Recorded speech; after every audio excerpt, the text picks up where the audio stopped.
झारखंड में 26,000 शिक्षकों की बहाली होने वाली है, लेकिन जेटेट 2016 के अभ्यर्थी लगातार अपनी आवाज़ को बुलंद कर रहे हैं कि हम लोगों की सीधी नियुक्ति होनी चाहिए थी। जो नियमावली पहले थी उसी आधार पर हम लोगों को यहाँ पर सीधी नियुक्ति यहाँ पर 26,000 शिक्षकों की बहाली में मिलनी चाहिए।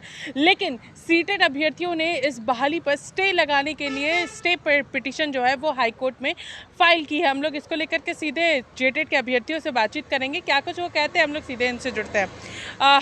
सीटेट वालों ने यहाँ पर स्टे लगाने की मांग जो है वो कोर्ट में फाइल की है पिटीशन को। क्या कुछ कहिएगा इसको लेकर? देखिए, भारत लोकतांत्रिक देश है और सभी लोग स्वतंत्र हैं अपनी अपनी बातों को रखने के लिए, और साथ साथ में हर मसलों को लेके लगता है कि उसके साथ डिस्क्रिमिनेशन हो रहा है तो वो न्यायालय की ओर रुख कर सकती है। वो उसका संवैधानिक अधिकार है, हम उसमें कुछ टिप्पणियाँ नहीं करना चाहेंगे। मूल बात ये है कि 2016 के टेट पास अभ्यर्थियों को एक बार भी आज तक अवसर नहीं मिला है।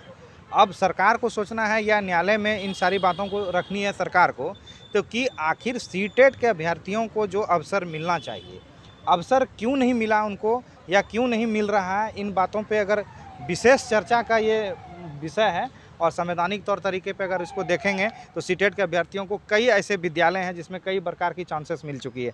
आप देखिए, सेंट्रल एलिजिबिलिटी टेस्ट तात्पर्य है कि सेंट्रल स्कूल, जैसे कि आप केंद्रीय विद्यालय को देख लीजिए, जवाहर नवोदय विद्यालय को आप देख लीजिए, आप आर्मी पब्लिक स्कूल को देख लीजिए, सीआरपीएफ पब्लिक स्कूल को देख लीजिए, रेलवे पब्लिक स्कूल को देख लीजिए। ये तमाम बहालियाँ जो है ये केवल और केवल वही लोग इसमें एलिजिबल हैं जो सेंट्रल टेट पास हैं। लेकिन वो बोल रहे हैं कि हम लोगों को झारखंड में भी नौकरी हम लोगों को करने से क्यों रोका जाएगा? हम लोग झारखंडी हैं, झारखंड में हम लोग नौकरी ले सकते हैं।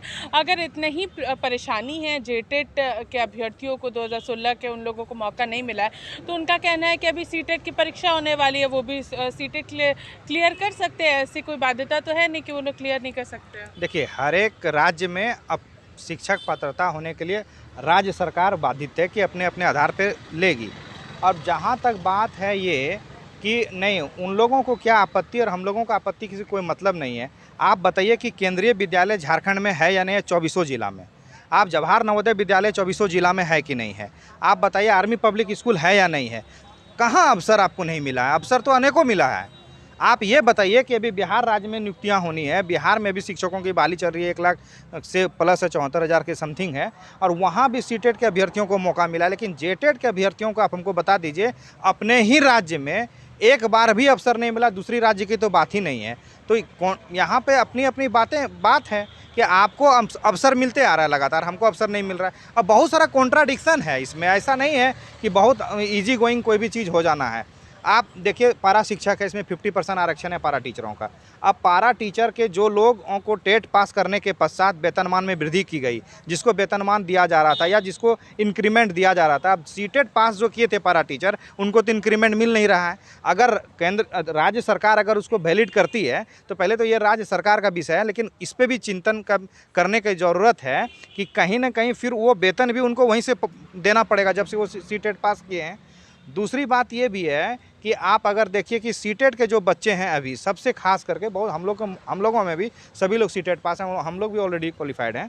लेकिन सबसे बड़ी बात ये है कि 1 to 5 और 6 to 8 दो कॉन्ट्राडिक्शन सब अभी जब से सेंट्रल गवर्नमेंट का लॉ आया है उसके बाद से कर दिया गया है कि नहीं, अब 1 to 5 में भी बीएड वाले एलिजिबल होंगे। और जब 2016 में टेट हुआ था तो उस समय 1 to 5 के अभ्यर्थियों को नहीं एलिजिबल किया गया था, बीएड वालों को 1 to 5 में बीएड वाले एलिजिबल नहीं थे, तो वहाँ भी पेच फंसेगा। तो नियुक्ति कहीं ना कहीं इससे बाधित हो जाएगी। अगर सीटेट को देगा तो कहीं ना कहीं हम लोग भी उसके बाद न्यायालय के रुख मुख कर सकते हैं। बहुत सारी ऐसी चीज़ें हैं। राज्य में 7 सालों से जेटेट की परीक्षा नहीं हुई है और लगातार उनका कहना है कि हम जेटेट की परीक्षा नहीं हुई तो हम लोगों को मौका कैसे मिलता, हम लोग जेटेट कैसे देते हैं? तो कहीं ना कहीं सीटेट को मान्यता देनी पड़ेगी राज्य सरकार को, उनका ये दावा है। मैम, बात यह भी है 7 साल से जेटेट नहीं हुई है और वो होना भी चाहिए, और हम लोग भी बोल रहे हैं क्या कि हम लोग के भाई साहब भी है, लेकिन नियुक्ति कहाँ हुई है मैम 7 साल से? बस जेटेट होगा और क्या करेगा जेटेट जमा करके? हम लोग बस जेटेट लिखते रहेंगे, कितना बार लिखेंगे? जेटेट पास किए, सीटेट पास किए, सब पास किए, तो पर भी नियुक्ति ही नहीं हो रही है। कम से कम सीटेट से अच्छा जेटेट ही ले लेते, कोई दिक्कत नहीं है, जेटेट ले ले, लेकिन सीटेट वैलिड नहीं होगा तो ही अच्छा होगा।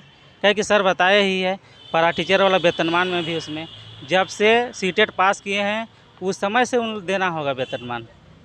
जी।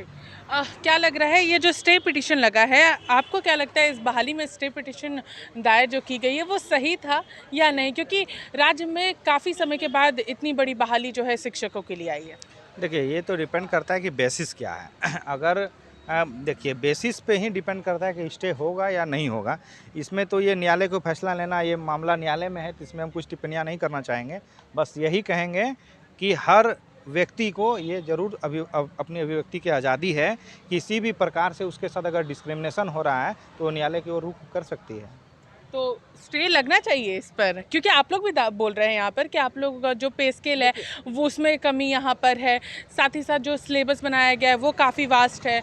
और यहाँ पर अगर हम लोग बात करेंगे, आप लोग जिस तरीके से तमाम बातें रख रहे हैं कि 9 घंटे की परीक्षा देनी होगी, ये काफ़ी लंबा और काफ़ी टफ एग्ज़ाम है, तो क्या इस पर स्टे लगना चाहिए? आप लोग को क्या लगता है? देखिए, इन तमाम विवादों से परे हट के अगर राज्य सरकार की मंशा स्पष्ट है, अगर राज्य सरकार चाहती है कि सच में राज्य में युवाओं को बेरोजगारी दूर करें और कहीं ना कहीं सरकारी स्कूल का शिक्षा का स्तर अगर अच्छा करें, तो उसके पास सबसे अच्छा अवसर ये है 2012 शिक्षक नियुक्ति नियमावली से सीधी काउंसलिंग कराएं, जो कि माननीय मुख्यमंत्री हेमंत सोरेन के रीजन में 18 महीने के लिए मुख्यमंत्री जब बने थे, उस वक्त उन्होंने इस नियमावली को पारित किया था और उस नियमावली के तहत रघुवर दास ने नियुक्तियां कर दी।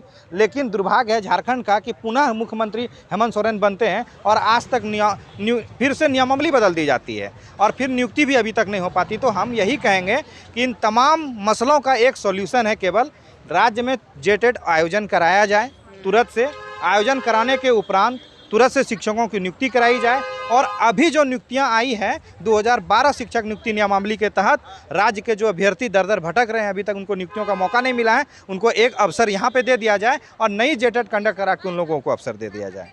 तो आप लोगों ने यहाँ पर स्पष्ट रूप से जेटेट 2016 के सफल अभ्यर्थियों को सुना, जिनका कहना है कि राज्य में सबसे पहले जेटेट की परीक्षा होनी चाहिए। और जहाँ तक सीटेट की बात है, तो सीटेट को लगातार केंद्रीय सरकार की ओर से लगातार मौका मिलता रहा है, लेकिन हम लोगों को मौका नहीं मिला है।